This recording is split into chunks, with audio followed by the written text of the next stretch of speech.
Hi, and welcome back to Talking with Felicia. This book is Camp with Coach Wooden, written by Mr. Greg Hayes. This book touched me in such a way that it was so positive.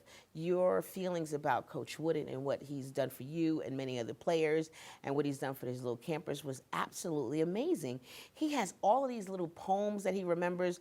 I believe Coach Wooden was an English teacher. And a poet. And a poet, so he has all these little poems, all these little sayings that just stays with you. And I was just so amazed about the book because it really told me how you felt about him. It's funny you say that because it seemed like all of the coaches that you read about, you all were such awe. When this man opened his mouth, everybody was like, okay, let's get paper and pen. Yeah, but by the end, once you got to know him personally, it was like a family member. You just loved him. You're still in awe, but he was so loving, so personable, and so humble that he was like family to you.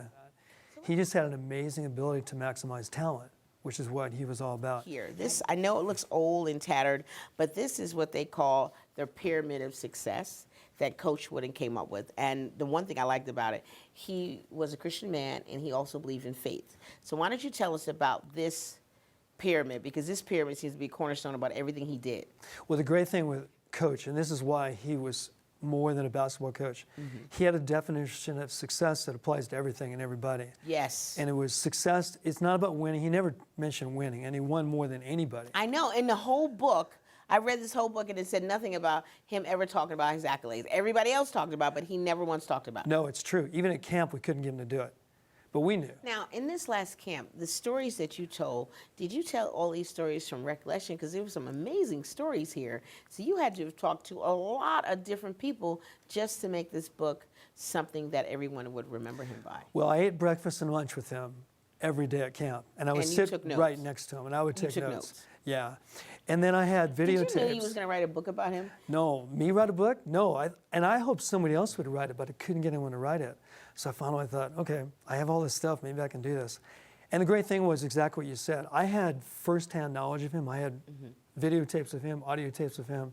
I wrote things down. I had letters he sent me. I had things he gave me. But I knew all these people. And so I'd made phone calls to these guys who, like me, had been there for many years and had their own stories. And so they told me stories about Coach. And I remember just being fascinated by it. And the book at first was about Coach's words and what happened at camp.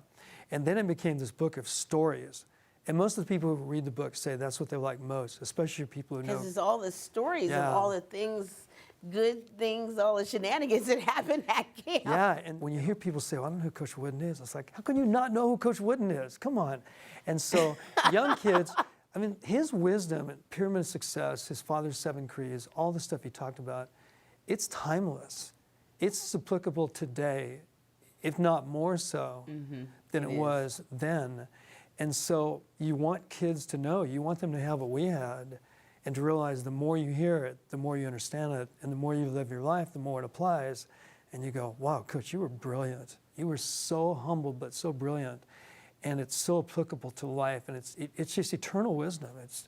I mean, it's based on his faith a lot. It made it eternal, but it's timeless. Timeless basketball and life wisdom. Doing that. And the more I coach, the more I hear Coach's voice, and I think, oh, I get it now, all these years later. I like this one. A careful man I want to be.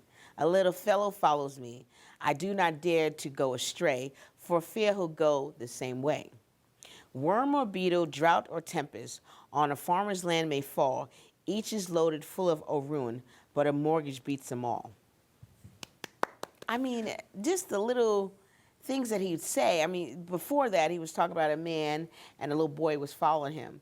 And what I like about it, because he's saying, it doesn't matter, this was pertaining to a little boy, but whoever's following you, you need to make sure you're doing your best, especially of your children, because our children are watching us and seeing how we interact with people and how we treat people. So if we want them to do well with people, we have to do better with people. And I am so pleased that you had that experience, and the book is awesome. Well, I appreciate it. It's so, so awesome.